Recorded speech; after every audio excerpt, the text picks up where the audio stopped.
From News 8 WROC, a special presentation, Rochester's Hidden History, with Adam Chodak and Maureen McGuire. Good evening, and welcome to Hidden History, our celebration of Black history. Across the South, there are at least 60 historic sites devoted to civil rights. There are hardly any such sites in the North, but that's about to change, and Rochester, New York is leading the way.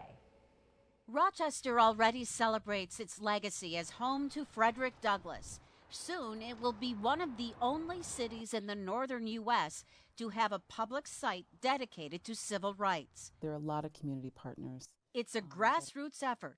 Pastor Myra Brown is one of the organizers. Men and women and young people who have been fighting really for racial equality in this community for a very long time.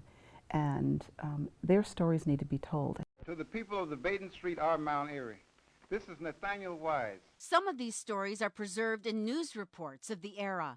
A 1963 sit-in to protest police brutality, a picket in 1967 to protest poor housing, and the riots of '64, 3 days of unrest that served as a wake-up call that Black men and women were tired of being locked out of jobs and economic opportunity. Black children in the ghettos are not learning. The reason that people are fighting this way is because they think they're not being heard. This is a problem in America. I believe that Rochester, with its great interest in its citizenry, can do something about straightening out what appears to be a very cancerous sore at the moment. These stories are really, really important for our learning, for the children that come after us, and to really be an amazing outdoor learning experience for our entire city.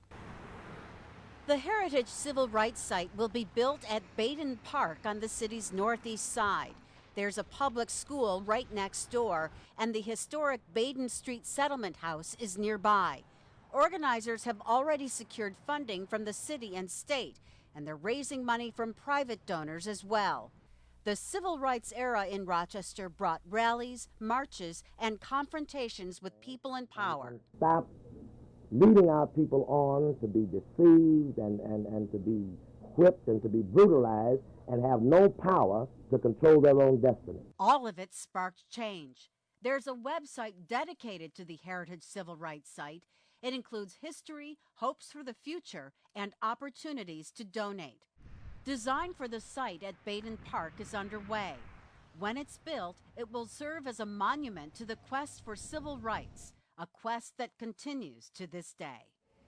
Organizers hope to break ground on the Heritage Civil Rights Site in Rochester next year. Few figures loom larger in Rochester than Frederick Douglass, from his founding of the North Star publication to securing a path to freedom for slaves on the Underground Railroad. Douglass was a powerful presence in the Flower City, one that endures to this day. Mark Gruba reports. Here in the courtyard at East High School is evidence of Frederick Douglass's enduring legacy in Rochester. Douglass is part of a new portrait series entitled The Legacy Project, The Eyes of Our Ancestors.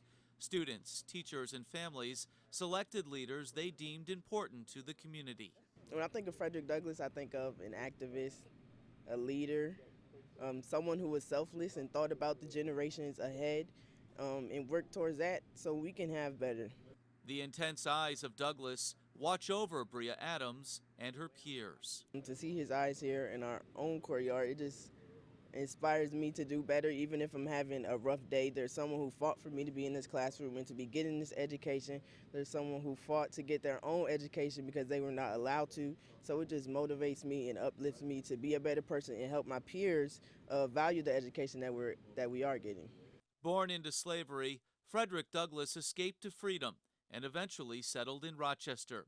He lived here with his wife Anna and their 5 children from 1847 to 1872.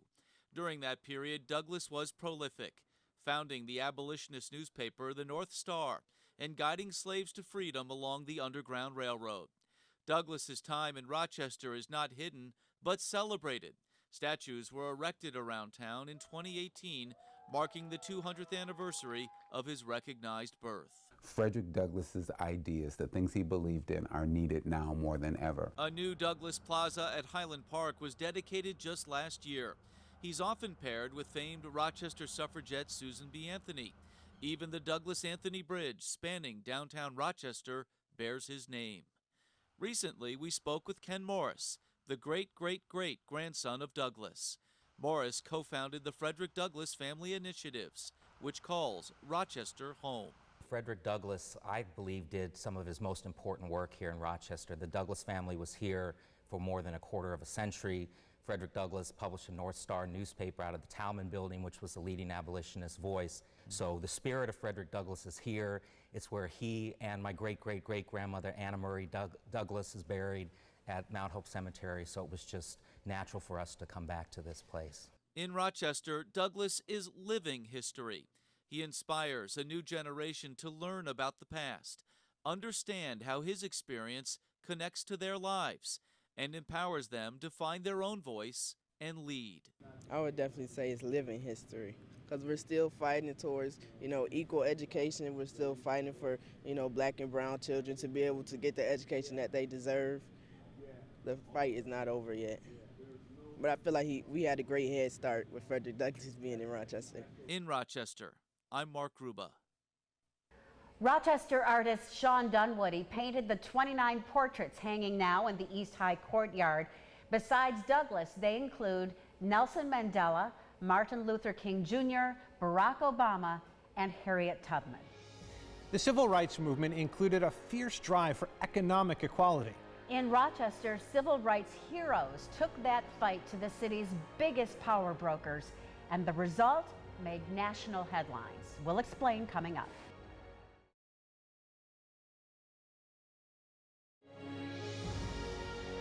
This is Rochester's Hidden History. It was one of the biggest milestones of the civil rights movement, and it happened in Rochester, New York. We take you back to the grand opening of a company rooted in the upheaval and the promise of the 60s. January 28, 1969, Sullivan Street in Rochester. Hundreds were on hand for the grand opening of a company called Fight On, the nation's first black-run community development corporation. The goal was to create jobs for unemployed black workers.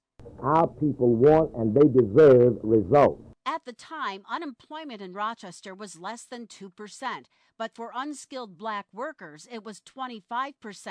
The opening of Fight On was a turning point. A black-owned business formed in partnership with Xerox. It was the brainchild of Minister Franklin Florence. We're now on the road of true independence. Fight On means that blacks can now have cooperative identity. This is truly a historical achievement. Fight On was renamed Eltrex, and by the late 1990s, it had become a conglomerate employing hundreds. In the aftermath of the recession a decade later, its assets were sold to Canon Industries, but all of its employees transitioned to Canon. Though it's now gone, it will forever be known for its role in the fight for racial and economic equality in the 1960s and 70s. Fight On was an offshoot of a community organization called FIGHT, which stands for Freedom, Independence, God, Honor, Today. Up next, a single water fountain that marks history in our city. It's the story of two women fighting for equality in Rochester. This is Rochester's Hidden History.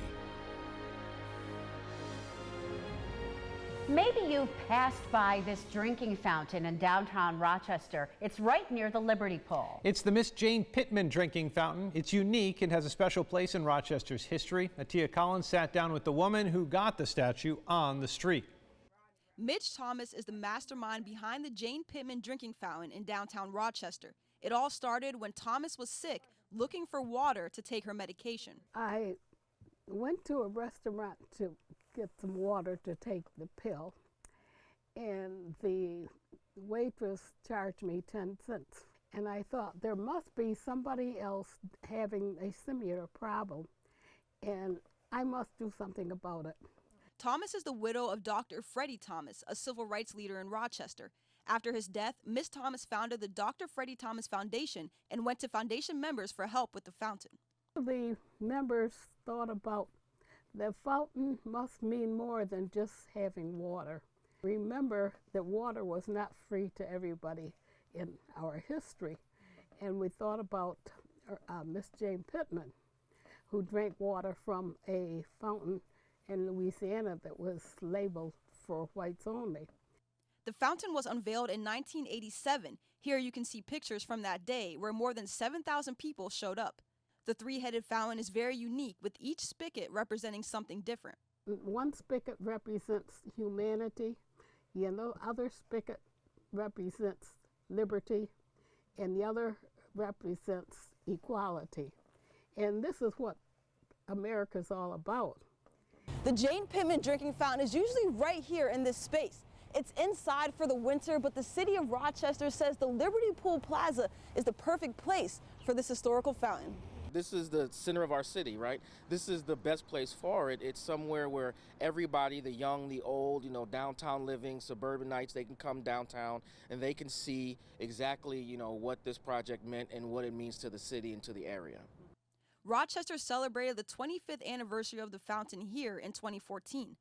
Today, the fountain is still in good shape, and Thomas hopes people walking by will take notice of what the fountain stands for.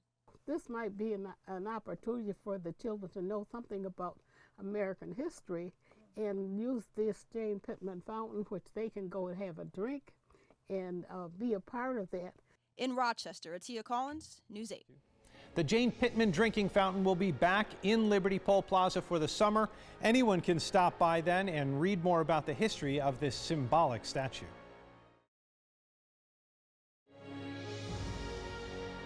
This is Rochester's Hidden History.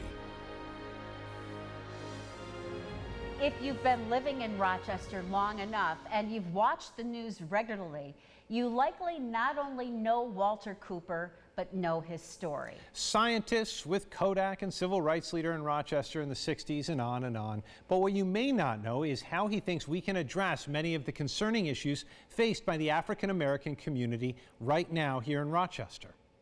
I was born in Clairton, Pennsylvania, July 18, 1928.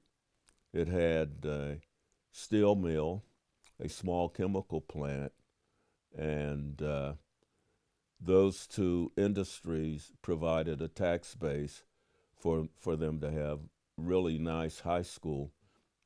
I lived in a community which was highly ethnic.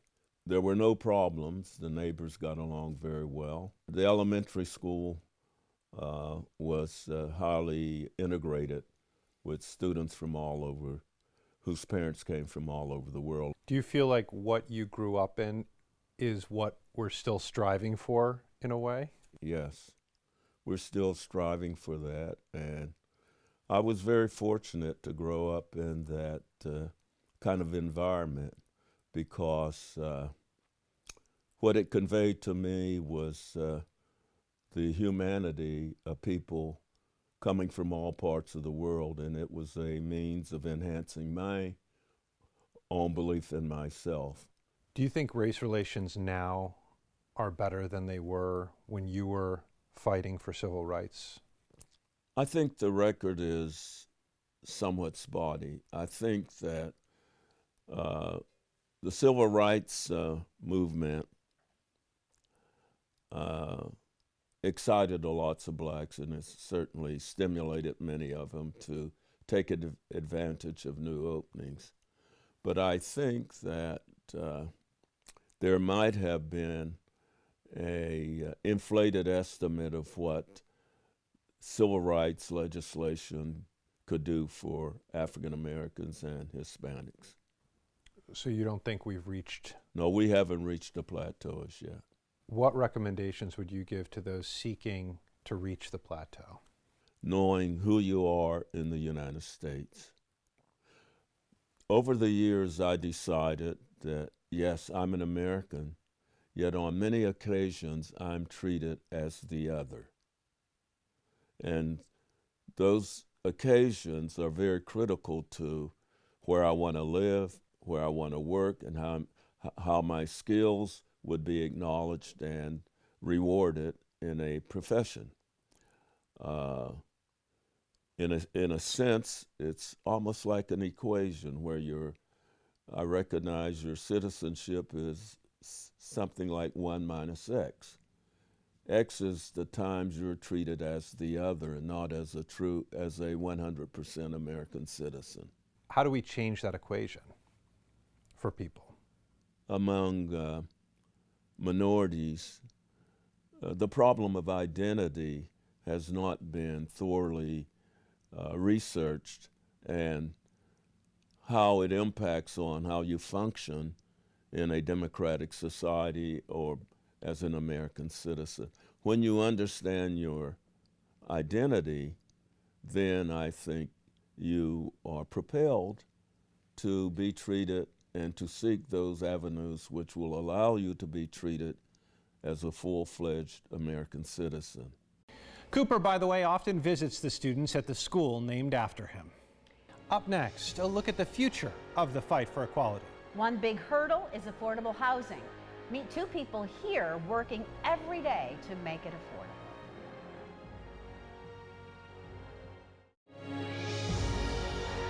This is Rochester's Hidden History.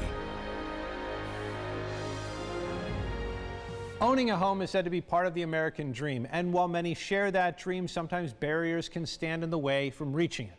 Atia Collins looks at how this can be true, particularly for people of color here in Rochester, and what solutions are available to help them find affordable, safe housing. Here in Rochester, demographics show many African Americans are living below the poverty line. More live in the city than in surrounding suburbs, and many don't own the home they live in. These are all barriers that can keep people from finding their dream home. But the Rochester Housing Authority has some solutions to help people gain housing independence. From apartments to townhomes, it seems people living in Rochester have multiple options for housing. But for some minority groups, finding safe, affordable housing is a challenge. And community organizations like Action for a Better Community see this problem particularly in the Black community. We know Rochester has high poverty, and it's even higher poverty for particularly people of African descent. And if your income is limited, it's also going to limit where you can live. Rochester has greater than normal residential segregation, according to a report by the Rochester Area Community Foundation. Between 2014 and 2018, homeownership among white residents was 73%, followed by Asian residents at 55%, Hispanic residents at 35%, and African American residents at 32%. Through programs like Family Self-Sufficiency and Section 8 housing vouchers, the Rochester Housing Authority is trying to make affordable housing a reality for everyone. We understand that that's one of the great economic stabilizers is to own your own home. We, again, our landlord, we have almost 2,500 properties all across the city of Rochester. And it doesn't just stop with housing programs. Berrien says education and finance can be the biggest barriers, and the authority is focusing on new solutions to help people out. We try to make sure that our families have all the opportunities that they are afforded in our community.